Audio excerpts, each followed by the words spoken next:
Conflit au Moyen-Orient, escalade des tensions entre l'Iran et Israël. L'Iran a lancé une nouvelle attaque de missiles sur le territoire israélien. Selon les médias israéliens, les frappes ont principalement visé les villes de Kiryat Ata et Haïfa. Des munitions à fragmentation auraient été utilisées lors de l'attaque. Bien qu'aucun décès n'ait été confirmé pour l'instant, des blessés ont été signalés. Malgré des dizaines de tirs entrants, de nombreux missiles ont été interceptés par les systèmes de défense aérienne. Des images circulant sur les réseaux sociaux montrent plusieurs véhicules en feu ainsi que des dommages sur de nombreux bâtiments. Les équipes médicales d'urgence ont été dépêchées dans les zones touchées. Kiryat Ata est connu pour ses installations industrielles, notamment ses infrastructures liées au pétrole. Plus tôt dans la matinée, Jérusalem a également été la cible de frappes de missiles et de drones. Des débris provenant de roquettes interceptées auraient blessé une personne. Frappe sur l'Iran. Le pont B1 détruit. Le plus haut pont d'Iran, reliant la capitale Téhéran à la ville de Karaj à l'ouest, a été détruit par une frappe aérienne américaine et israélienne, a rapporté jeudi l'agence de presse Fars. Des séquences vidéo circulant sur les réseaux sociaux capturent la frappe, qui a été suivie de puissantes explosions. Selon les premières évaluations, plusieurs personnes ont été blessées et d'autres quartiers de Karaj ont été touchés. Le pont a été frappé à nouveau 1 heure plus tard. L'ennemi sioniste américain a de nouveau ciblé le pont B1 à Karaj, a déclaré la télévision d'État, ajoutant que la première frappe avait fait 2 victimes civiles. Le pont B1 est considéré comme le pont le plus élevé du Moyen-Orient et a été inauguré plus tôt cette année. Des rapports de médias locaux et d'un correspondant de l'AFP indiquent que de multiples explosions puissantes ont frappé la capitale iranienne ce jeudi, faisant trembler les bâtiments et propageant des ondes de choc dans toute la ville.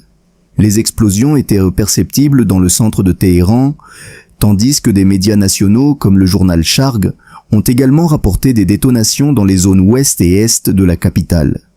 Jusqu'à présent, les autorités israéliennes n'ont pas précisé si l'attaque était un avertissement ou une frappe aérienne directe. Néanmoins, avec des tensions régionales extrêmement élevées, la perte d'une structure aussi stratégique a suscité de multiples interprétations.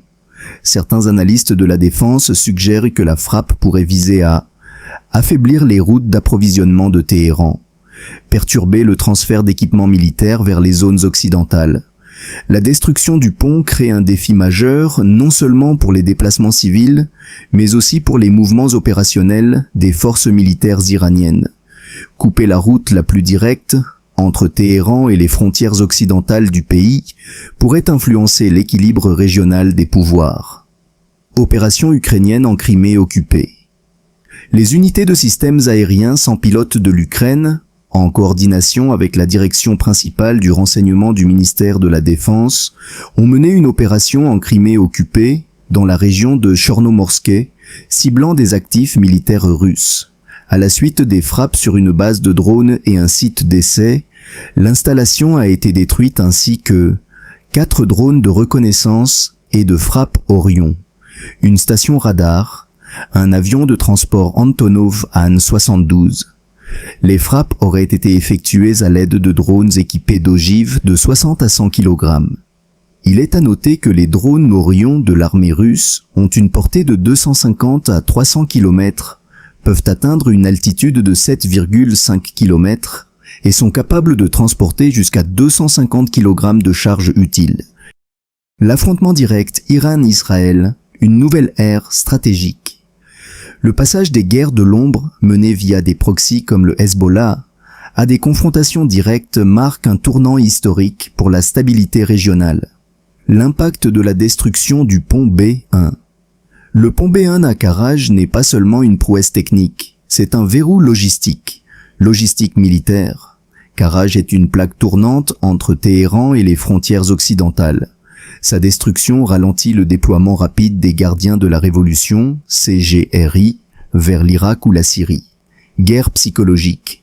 En frappant un ouvrage inauguré récemment, les assaillants envoient un message sur la vulnérabilité des infrastructures critiques iraniennes, même au cœur du pays. Tactiques et défenses.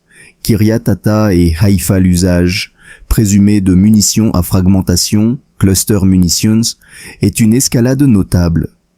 Ces armes dispersent de petites charges sur une large surface, visant à saturer les défenses et à maximiser les dommages sur les infrastructures industrielles, comme les raffineries de Kiryat Ata.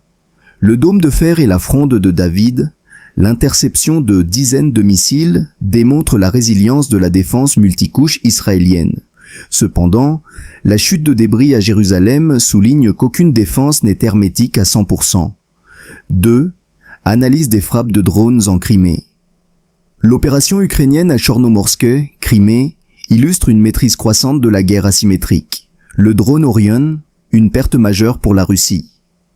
Le drone Orion est l'équivalent russe du Reaper américain ou du Bayraktar turc. Sa perte est significative pour plusieurs raisons. Capacité MEL, moyenne altitude longue endurance. Avec 24 heures d'autonomie, ils sont les yeux de l'armée russe pour la surveillance des côtes de la mer Noire. Rareté. Contrairement au drone suicide bon marché, l'Orion est complexe à produire et coûteux. Détruire 4 unités d'un coup réduit considérablement les capacités de reconnaissance tactique russes dans la zone. L'évolution des drones FPV, First Person View. Le texte mentionne l'usage de drones FPV avec des charges de 60 à 100 kg. C'est une évolution technologique majeure, de l'artisanat à l'industrie. Initialement, les FPV portèrent des charges de 1 à 3 kg pour viser des soldats ou des blindés légers. Drones de siège. Des charges de 100 kg transforment ces petits appareils en véritables missiles de croisière à bas coût, capables de détruire des bâtiments entiers ou des avions au sol, comme l'An-72 cité. 3.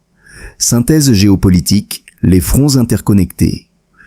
Bien que géographiquement distantes, ces deux situations partagent des similitudes technologiques et politiques. Caractéristiques, front Moyen-Orient, front Ukraine/Crimée, armes principales, missiles balistiques et interceptions complexes, drones suicides et guerre électronique, objectifs dissuasion et rupture des flux logistiques, attrition des capacités de surveillance et de transport, risque escalade vers une guerre régionale totale, prolongation d'une guerre d'usure technologique. La guerre des seuils entre l'Iran et Israël. L'attaque contre le pont B1 et les sites industriels de Kiryat Ata montre que les deux camps testent désormais leurs lignes rouges respectives. Le message israélo-américain, en ciblant le pont B1, un symbole de modernité et de fierté nationale inauguré récemment, l'objectif n'est pas seulement militaire, il est symbolique. C'est une démonstration que même les infrastructures civiles les plus surveillées peuvent être atteintes. La saturation des défenses, l'usage de munitions à fragmentation par l'Iran à Haïfa vise à épuiser les missiles intercepteurs du dôme de fer, qui coûtent beaucoup plus cher que les roquettes qu'ils détruisent. 2. Le rôle critique de Karaj. Pourquoi Karaj est-elle si importante ? Cette ville est le centre névralgique de la défense iranienne pour 2 raisons. Recherche et nucléaire. Karaj abrite plusieurs centres de recherche technologique et des installations liées au programme nucléaire et balistique. Transit militaire. C'est le point de passage obligatoire pour acheminer du matériel lourd vers la frontière